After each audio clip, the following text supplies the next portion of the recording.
भारत की एक महिला पत्रकार जो हेमा मालिनी को बासी इडली कहती है और दिलीप कुमार को ओवररेटेड एक्टर। एक बार तो राजेश खन्ना खुद उसे मारने के लिए सड़क पर उसके पीछे भागे थे। नाम है देवयानी चौबल। देवयानी एक अमीर घराने से ताल्लुक रखती हैं और उनके घर में कई वकील हैं, जिसकी वजह से वो किसी भी एक्टर से डरती नहीं है। देवयानी पहली ऐसी पत्रकार थी जिन्होंने अपने कॉलम में राजेश खन्ना को सुपरस्टार कहा था और इसके बाद से ही बॉलीवुड के बड़े एक्टर्स को सुपरस्टार कहा जाने लगा। बॉलीवुड पर उनकी पकड़ का अंदाजा आप इस बात से लगा सकते हैं कि एक बार उन्होंने अमिताभ बच्चन की ओर इशारा करके राजेश खन्ना से ये कहा था कि इस लंबू के साथ काम मत करना, ये तुम्हारा करियर खा जाएगा। उस समय तो राजेश खन्ना ने इसे हंस के टाल दिया था, लेकिन कुछ सालों बाद वही अमिताभ बच्चन राजेश खन्ना को पीछे छोड़ के बॉलीवुड के नए सुपरस्टार बन गए थे। और आज भी राजेश खन्ना के साथ खास दोस्ती के बावजूद भी जब एक बार देवयानी ने अपने कॉलम में राजेश खन्ना को एक्सपोज किया, तब राजेश खन्ना उन्हें मारने के लिए सड़क पर उनके पीछे भागे थे। गाइस, क्या इस पत्रकार के बारे में आप पहले से जानते थे? कमेंट सेक्शन में जरूर लिखेगा।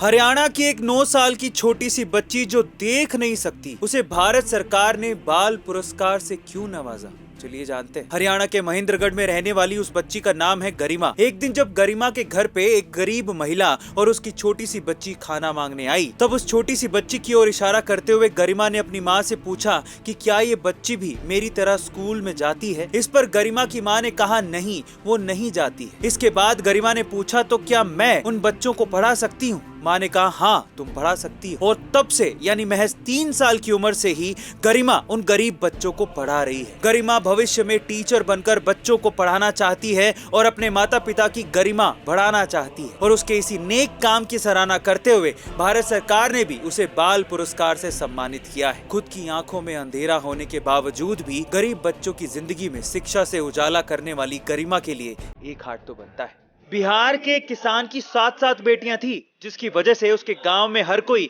उसे ताना मार के कहते थे कि भैया तुम इन्हें संभालोगे कैसे? लेकिन आज वही लोग उस किसान की बेटियों की मिसाल देते। पर क्यों? बिहार के सारण जिले में रहने वाले राजकुमार की 7 बेटियां और एक बेटा है। इन 7 बेटियों को देखकर लोगों को ये लगता था कि राजकुमार जी अपनी बेटियों की शादी कैसे करवाएंगे, इतना दहेज और खर्चा करने के लिए पैसा कहां से लाएंगे? लेकिन वो कहते हैं ना कि लक्ष्मियां अपना भाग्य खुद लाती हैं। आपको जानकर हैरानी होगी कि राजकुमार जी की सभी 7 बेटियां आज पुलिस विभाग में नौकरी करती हैं। उनकी एक लड़की बिहार पुलिस में, दूसरी एसएसबी में, तीसरी सीआरपीएफ में, चौथी क्राइम ब्रांच, 5वीं एक्साइज पुलिस में, 6ठी बिहार पुलिस में और 7वीं जीआरपी में कार्यरत है। और इन सभी होनहार बेटियों की वजह से राजकुमार जी की सारी चिंताएं दूर हो गई हैं और लोग भी उनकी बेटियों की मिसाल देते थकते नहीं हैं। गाइस, जो लोग बेटियों को बोझ समझते हैं ना, उनके लिए राजकुमार जी की बेटियां एक करारा जवाब है। आपका इसके बारे में क्या ख्याल है? कमेंट सेक्शन में जरूर लिखिएगा। गाइस, अब आप बिना मोबाइल को हाथ लगाए सिर्फ सोच के ही किसी को भी कॉल कर सकते हैं, सिर्फ सोच के ही किसी को भी मैसेज भी कर सकते हैं। बिना रिमोट को हाथ लगाए सिर्फ सोच के आप गेम खेल भी सकते हैं और उसे कंट्रोल भी कर सकते हैं। और ये सब कर दिखाया है हमारे एलोन भैया ने। एलोन मस्क की न्यूरल लिंक ने पहली बार किसी इंसानी दिमाग के अंदर चिप लगा दी है और न्यूरल लिंक का पहला ह्यूमन ट्रायल सक्सेसफुल भी हो गया है। इस चिप का इस्तेमाल भविष्य में स्पेशली